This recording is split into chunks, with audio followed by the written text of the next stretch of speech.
Good evening friend, आपका स्वागत है स्टडी विद प्रीतम सर के क्लासेस में।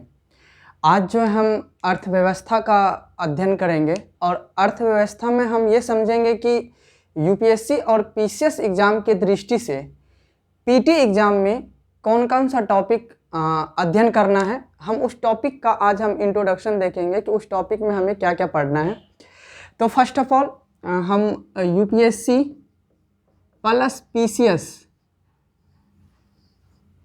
एग्जाम में अर्थव्यवस्था में हम ये समझेंगे कि कौन कौन सा टॉपिक हमें पढ़ना है। याद रहे, हमें पीटी एग्ज़ाम के दृष्टि से देखना है कि पीटी एग्ज़ाम के दृष्टि से क्या क्या इम्पोर्टेंट है। अब हम बात करते हैं, अगर हम इकोनॉमिक्स की बात करते हैं तो इकोनॉमिक्स में हमें सबसे पहले ये समझने का प्रयास करना होगा कि हमें कितना क्वेश्चन का वेटेज बनता है इकोनॉमिक्स से। अगर हम यूपीएससी एग्ज़ाम की बात करें तो यूपीएससी में हमें इकोनॉमिक्स से मोस्टली करंट से क्वेश्चन बनते हैं। बजट और सर्वे को मिला देते हैं तो मेरे यहाँ पे क्वेश्चन बन जाते हैं 20 से 25 सवाल देखने को मिलता है। और पीसीएस की अगर बात करें तो पीसीएस में हमें 10 से 15 सवाल देखने को मिलता है। इसमें हमें करंट और स्टैटिस पार्ट दोनों को लिंक करके पढ़ना होगा, तभी हम क्वेश्चन को आसानी से सोल्व कर सकते हैं। उसके बाद हमें ये देखना है कि कौन सा टॉपिक के लिए कौन सा अप्रोच लगाना होगा। तो सबसे पहले हम सिलेबस देख लेते हैं कि हमें इकोनॉमिक्स के अंतर्गत कौन कौन सा टॉपिक को अध्ययन करना है पीटी एग्ज़ाम के दृष्टि से। तो हमने वेटेज समझ लिया कि हमें यूपीएससी एग्ज़ाम में हमें 20 से 25 सवाल देखने को मिलता है। तो सबसे पहले अगर हम बात करते हैं तो पहला टॉपिक हम लोग पढ़ेंगे अर्थशास्त्र और अर्थव्यवस्था में क्या अंतर है। क्योंकि इकोनॉमिक्स के एक बेसिक अंडरस्टैंडिंग के लिए हमें ये समझना बेसिक ज़रूरी है कि इकोनॉमी और इकोनॉमिक्स में क्या डिफरेंस है। हम यहाँ से एक तो इकोनॉमिक्स में हम इंटरेस्ट डेवलप कर पाएंगे और यहाँ से मुझे ये समझ में आएगा कि इकोनॉमिक्स को पढ़ने में बहुत ही इंटरेस्ट आपको जग जाएगा। तो सबसे पहला जो मेरा टॉपिक आना चाहिए वो आना चाहिए मेरा अर्थशास्त्र एवं अर्थव्यवस्था। सबसे पहले हम लोग टॉपिक ये पढ़ेंगे अर्थशास्त्र और अर्थव्यवस्था क्या है।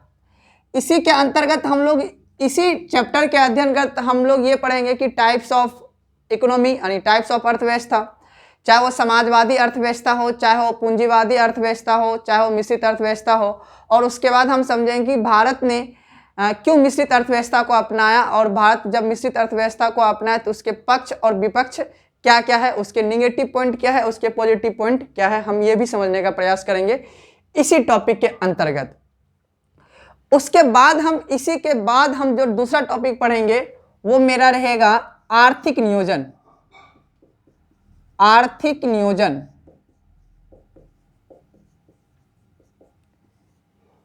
इसी में हम लोग एवं पढ़ेंगे पंचवर्षीय योजना।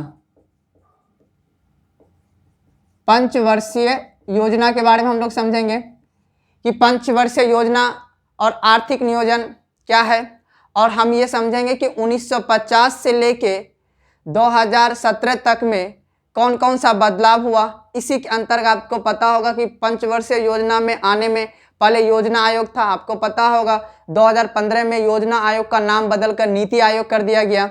तो हम ये सभी ऐतिहासिक पृष्ठभूमि से उठा के हम लोग करंट में समझेंगे कि इसके अंतर्गत इस पंचवर्षीय योजना किस मॉडल पे था, क्या उद्देश्य रखा गया था और उसमें कितना उसे अचीव किया गया, किस सेक्टर में, चाहे वो एग्रीकल्चर सेक्टर हो चाहे वो इंडस्ट्री सेक्टर हो। हम ये तीनों सेक्टर के बारे में विशेषकर इस पंचवर्षीय योजना में हम समझने का प्रयास करेंगे।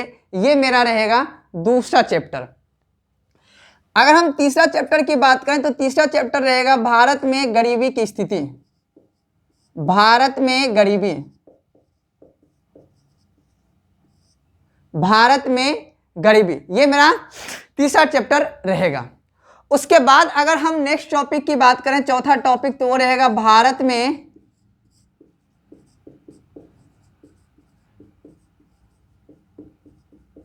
बेरोजगारी, भारत में बेरोजगारी का क्या स्थिति है।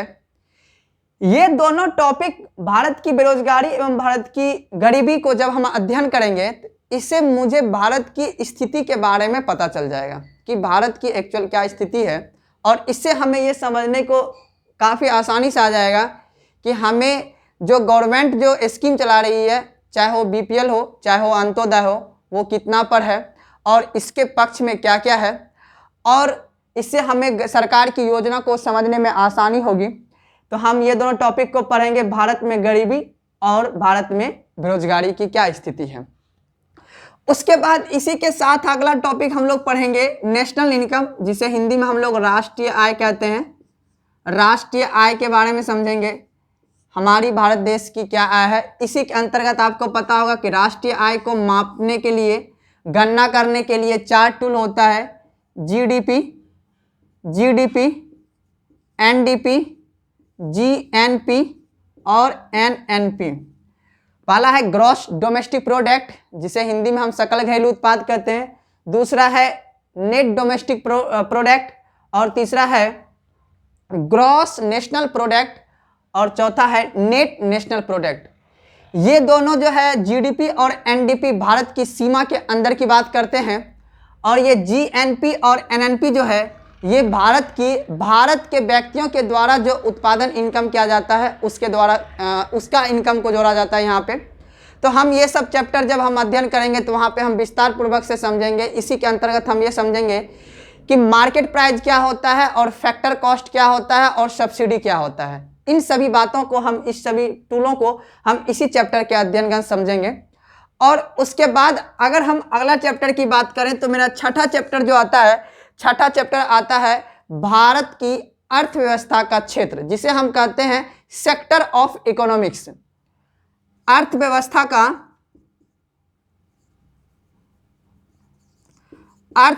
का क्षेत्र।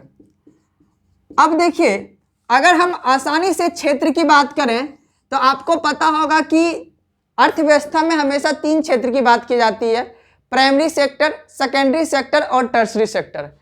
आसान भाषा में हम इसे और एक्सप्लेन करें तो पहला सेक्टर होता है कृषि क्षेत्र, और दूसरा क्षेत्र होता है हमारा औद्योगिक क्षेत्र, और तीसरा मेरा होता है सेवा क्षेत्र।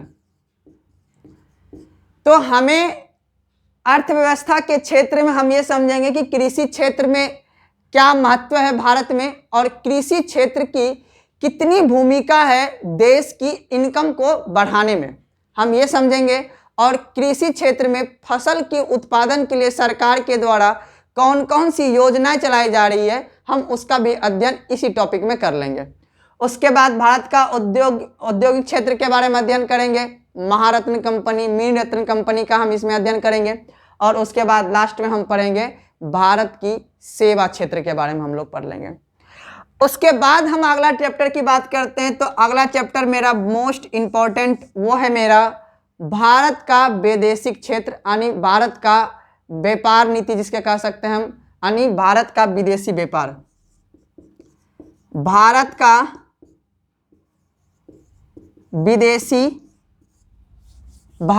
विदेशी व्यापार एवं भुगतान संतुलन।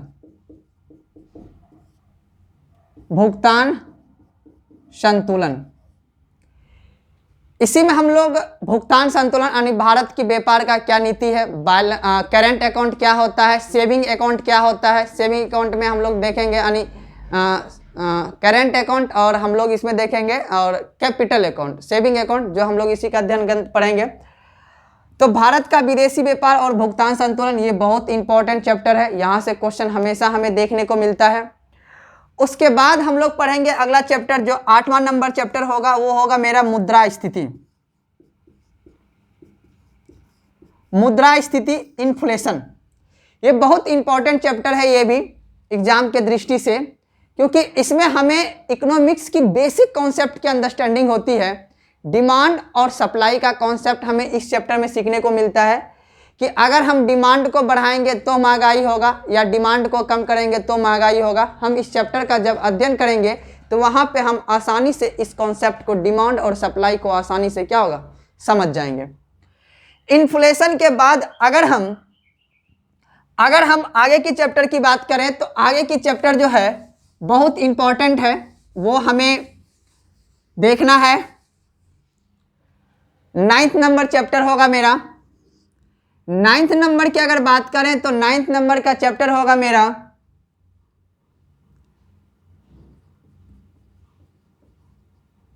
भारतीय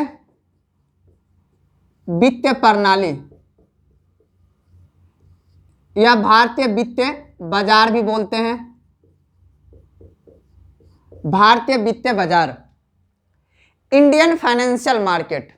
ये चैप्टर सभी एग्जाम की दृष्टि से, चाहे वो वनडे का एग्जाम हो, उस एग्जाम की भी दृष्टि से बहुत इंपॉर्टेंट चैप्टर है, क्योंकि इसी भारतीय वित्तीय बाजार में हमें दो कॉन्सेप्ट को समझना पड़ता है। एक को हम लोग बोलते हैं मनी मार्केट और एक को बोलते हैं हम लोग कैपिटल मार्केट। तो मनी मार्केट और दूसरा है कैपिटल मार्केट। तो हम लोग ये चैप्टर पे हमें स्टार लगा देना है। ये चैप्टर जो है हम लोग का बहुत इंपॉर्टेंट है। इसी मनी मार्केट में हम लोग समझेंगे भारत की बैंकिंग व्यवस्था को और भारत की मॉनेटरी पॉलिसी को हम समझेंगे कि आरबीआई के द्वारा जो मॉनेटरी पॉलिसी बनाया जाता है, बैंक रेट क्या होता है, रेपो रेट क्या होता है, रिवर्स रेपो रेट क्या होता है, सीआरआर क्या होता है, एसएलआर क्या होता है, हम इन सभी को हम कहाँ समझेंगे, भारत की मनी मार्केट में समझेंगे, यानी मॉनेटरी पॉलिसी के अंतर्गत। दूसरा है मेरा कैपिटल मार्केट। कैपिटल मार्केट में जानते होंगे आप लोग कि इसमें सेबी का नियंत्रण होता है और इस पर जो नियंत्रण होता है वो आरबीआई का नियंत्रण होता है। तो ये सभी बातों को और डिटेल से जब हम चैप्टर का अध्ययन करेंगे तो वहां पे और हम विस्तार पूर्वक से क्या करेंगे, इंडियन फाइनेंशियल मार्केट, यानी इंडियन फाइनेंशियल मार्केट को हम आसानी से समझेंगे, भारतीय वित्तीय बाजार के बारे में। अब अगर हम दूसरा चैप्टर की बात करते हैं, यानी 10वां नंबर चैप्टर की बात करते हैं, तो 10वां नंबर चैप्टर आता है भारतीय लोक व्यवस्था। भारतीय लोक व्यवस्था ये बहुत इंपॉर्टेंट चैप्टर है, ये भी एग्जाम के दृष्टि से। अब इसमें हमें दो चैप्टर का इसमें भी हम अध्ययन करते हैं। एक को हम लोग बोलते हैं राजकोषीय नीति, राजकोषीय नीति, और दूसरा हम लोग पढ़ते हैं भारत का कर यानी टैक्स संरचना। क्योंकि इससे हमें यह समझ में आता है कि भारत की जो संचित निधि है यानी राजकोषीय नीति है, उस पे कहां से कितना टैक्स आता है और कहां से कितना टैक्स आता है और कितना खर्च होता है, यानी क्या रेवेन्यू है और क्या एक्सपेंडिचर है। ये हमें कॉन्सेप्ट समझने को मिलेगा यहाँ पे राजकोषीय नीति भारत की लोक व्यवस्था चैप्टर में। और इसी के अंतर्गत एक चैप्टर और हम लोग पढ़ेंगे बजट के बारे में, जो हमारे संविधान के 112 यानी 112 आर्टिकल में दिया गया है मेरा बजट का प्रावधान। हम इसमें यह समझेंगे कि बजट कितने प्रकार के होते हैं, बजट क्या है, और बजट और सर्वे में बेसिक डिफरेंस क्या होता है, हम इसी चैप्टर के अंतर्गत समझेंगे। और उसी के बाद इससे पहले हम लोग समझेंगे राजकोषीय नीति यानी रेवेन्यू क्या होता है, राजस्व घाटा क्या होता है, राजकोषीय नीति क्या होता है, इन सभी बातों का हम अध्ययन करेंगे इसमें। और उसके बाद हम लोग पढ़ेंगे भारत का टैक्सेशन सिस्टम के बारे में कि डायरेक्ट टैक्स क्या होता है, इनडायरेक्ट टैक्स क्या होता है, हम इसके बारे में अध्ययन करेंगे। अब हमें जो है बेसिक इकोनॉमिक्स जो है हम लोग इस तरह से हम लोग समझेंगे। और उसके बाद लास्टली जो हम लोग 11 नंबर का चैप्टर पढ़ेंगे वो रहेगा मेरा अंतरराष्ट्रीय संस्था पढ़ेंगे। मुश्किल से इसे कहा जाता है अंतरराष्ट्रीय आर्थिक संगठन, जिसे हम लोग हिंदी में बोलते हैं